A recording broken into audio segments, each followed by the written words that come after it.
நம்ம உடம்புல 7 மூட்டுகள் தான், மெயினா 7 ஜாயிண்ட் காம்ப்ளெக்சஸ்.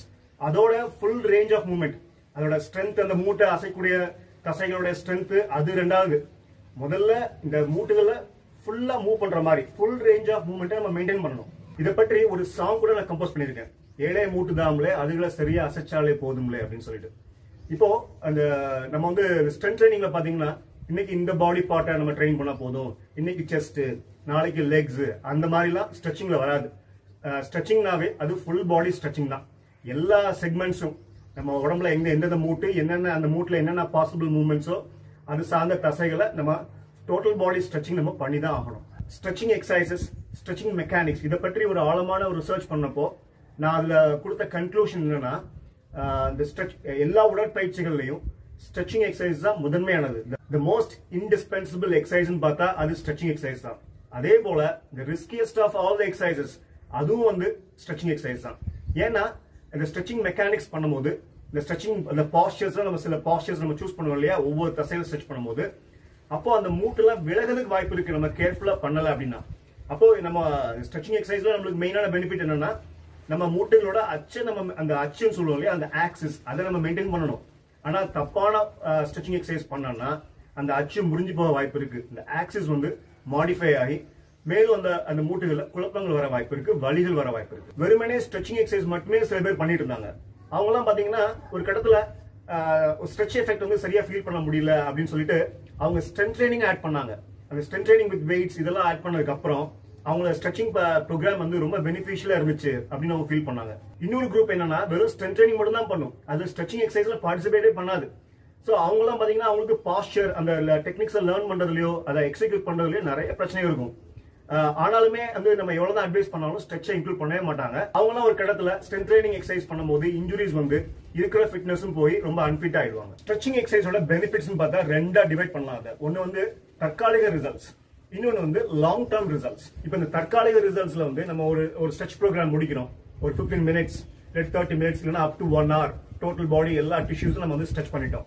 இப்போ உடனே என்ன ரிசல்ட் வரும்னா, அந்த ரிசல்ட்ஸ் எல்லாம் பாத்தீங்கன்னா ஒவ்வொரு மனிதருக்கும் வேறுபடும். ஒரு சில பேருக்கு ஒரு ஸ்ட்ரெச் ப்ரோக்ராம்லயே நல்ல ரிசல்ட்ஸ் இருக்கும், இப்படி பெண்ட் பண்ணி டோ டச் பண்ண முடியாம இருந்திருக்கும். ஸ்ட்ரெச் பண்ணி முடிச்சதுக்கு அப்புறம் நல்ல ரிசல்ட் வரும், நல்லா அவங்களால டோ டச் பண்ண முடியும். இல்லைன்னா அட்லீஸ்ட் கொஞ்சமாச்சும் அந்த டிஷ்யூ பிளெக்சிபிள் ஆகி அந்த பெண்டிங் வந்து இம்ப்ரூவ் ஆகும். இது ஒரு எக்ஸாம்பிள் தான். இதை பற்றி நான் நிறைய வீடியோஸ் போட்டிருக்கேன், அந்த தற்காலிக ரிசல்ட்ஸ் எப்படி வருது அப்படின்னு சொல்லிட்டு. அதுக்காக ஸ்பெஷல் வீடியோஸ் நான் இன்ஸ்டன்டா நான் ரெக்கார்ட் பண்ணி அந்த ஸ்ட்ரெச் முடிஞ்சதுக்கு அப்புறம் என் உடம்புல என்ன ரிசல்ட்ஸ் வந்துச்சுன்னு அதுக்கு ஸ்பெஷலா வீடியோஸ் நான் அப்லோட் பண்ணிருக்கேன். இது போக பெயின் ரிலீஃப், இப்ப ஏதாவது மூட்டுகள்ல பெயின் இருக்கு, தசைகள்ல பெயின் இருக்குன்னா அந்த ஸ்ட்ரெச் முடியும் போது அதுல சில பெயின் ரிலீஃப் எஃபெக்ட்ஸ் கிடைக்கலாம். ஸ்ட்ரெச்சிங்னால வரக்கூடிய பெனிஃபிட்ஸ் வந்து நம்ம அளவீடு செய்யக்கூடியது. இந்த மாதிரி அறிவியல்ல ஃபிட் ஆகக்கூடிய உடற்பயிற்சிகள், இந்த மருத்துவ முறைகள், இதுதான் நம்மளுக்கு வந்து ரொம்ப ரொம்ப முக்கியம். அதுதான் சேஃப் அண்ட் எஃபெக்டிவ்.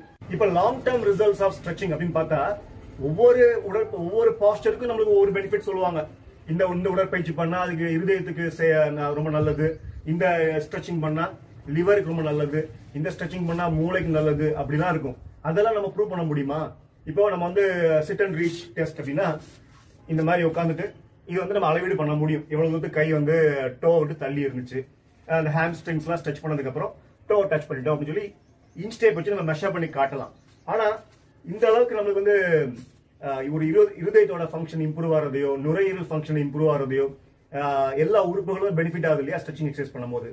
சோ அதோட அந்த உறுப்புகள் எல்லாம் பெனிஃபிட் ஆயிடுச்சு, நல்லா ஃபங்க்ஷன் ஆகுது அப்படின்னு நம்மளுக்கு ப்ரூவ் பண்றதுக்கு அந்த அளவுக்கு நம்ம டெக்னாலஜி நம்மளுக்கு இருக்குதா? ஆனா ஆக்சுவலி ஸ்ட்ரெச்சிங் எக்ஸசைஸ் மூலமா நம்மளுக்கு எல்லா உறுப்புகளும் பெனிஃபிட் ஆகும். உதாரணத்துக்கு நம்ம ஸ்ட்ரெச்சிங் எக்ஸசைஸ் பண்ணும்போது நல்லா பிரீத் பண்ணுவோம். சோ அப்ப லங் பெர்ஃபார்மன்ஸ் வந்து நல்லா இம்ப்ரூவ் ஆகும். சில ஸ்ட்ரெச்சிங் எக்ஸசைஸ் பண்ணும்போது நம்ம கை கால் எல்லாமே வந்து நம்ம நல்லா வெயிட் பேரிங் பண்ணி அது இந்த பாஸ்டர் வந்து கொஞ்சம் சில டைம் டஃபா கூட இருக்கலாம். அந்த மாதிரி வெயிட் பேரிங் எக்ஸசைஸ்லாம் நம்ம பண்ணும்போது கைகளுக்கு கால்களுக்கு எல்லாம் பண்ணும்போது அது நம்ம போனோட ஸ்ட்ரென்த் இம்ப்ரூவ் ஆகும். ஆனா அந்த போனோட ஸ்ட்ரென்த் இம்ப்ரூவ் ஆகிறத எப்படி நம்ம வந்து மெஷர் பண்ணி காட்ட முடியும்? எனக்கு தெரிஞ்ச வரைக்கும் இந்த ஸ்ட்ரெச்சிங் எக்ஸசைஸ் பண்ணும்போது இந்த வரக்கூடிய அந்த தற்காலிக ரிசல்ட்ஸ் இருக்கு இல்லையா, அதை கூட நிறைய பேர் மெஷர் பண்ண மாட்டாங்க. கிட்டத்தட்ட 99% ஆஃப் பீப்புள் வந்து ஸ்ட்ரெச்சிங் எக்ஸசைஸ் பண்ணாலும் கூட அதுல அவங்களுக்கு கிடைக்கிற பெனிஃபிட்ஸ் வந்து ஸ்ட்ரெச்சிங் பண்றதுக்கு முன்னாடி, ஸ்ட்ரெச்சிங் பண்ணதுக்கு அப்புறம் என்னென்ன பண்ணணும், எப்படி வந்து டெஸ்ட் பண்ணி நம்ம வந்து அந்த பெனிஃபிட்ஸ் நம்ம உடம்புக்கு வந்துச்சா அப்படின்னு நம்ம டெஸ்ட் பண்ணி பார்க்கணும் இல்லையா? அதை யார் சொல்லி கொடுப்பாங்க? மாஸ்டர்ஸ். அந்த மாஸ்டர்ஸ்க்கே தெரியாது இந்த ஸ்ட்ரெச்சிங் சம்பந்தப்பட்ட டெஸ்ட்லாம் எப்படி பண்ணணும், ஒருத்தவங்களுக்கு இந்த ஸ்ட்ரெச்சஸ் தான் உங்களுக்கு முக்கியம், இந்த டிஷ்யூஸ்லாம் வந்து ஒரு பக்கம் நல்லா இருக்குது, ஒரு பக்கம் வந்து டைட்டா இருக்குது, உடம்புல எல்லா டிஷ்யூஸும் நல்லா வேலை செய்யுது, பிளெக்சிபிளா இருக்கு, ஒரே ஒரு தசை மட்டும்தான் டைட்டா இருக்கு, இந்த மாதிரி டயக்னோசிஸ் பண்ணணும். இது வந்து அதுக்கான ப்ரொஃபஷனல் ஸ்கில்ஸ் வேணும் இல்லையா மாஸ்டர்ஸ்க்கு. சோ முதல்ல நம்மளுக்கு தேவை இப்ப என்னன்னா இந்த தற்காலிக ரிசல்ட்ஸ் வருது இல்ல, அதுக்கு அந்த பிளெக்சிபிலிட்டி கெயின்ஸ் ஸ்ட்ரெச் மூலமா கிடைக்கக்கூடிய அந்த temporary results, quick instant results, இதெல்லாம் இதை பற்றி நம்ம வந்து முதல்ல இன்ஸ்டேப் வச்சு மெஷர் பண்றதுக்கான அந்த ஸ்கில்ல நம்ம முதல்ல வளர்த்துக்கணும். அதுக்கப்புறம் long term effects of stretching பட்ல அது காலப்போக்கில் முதல்ல இது நம்ம செப்பரேட் பண்ணாதானே அந்த ஸ்டடிஸ்ல நம்ம அந்த லாங்கிடியூடல் ஸ்டடிஸ்ல நம்ம பண்ண முடியும்.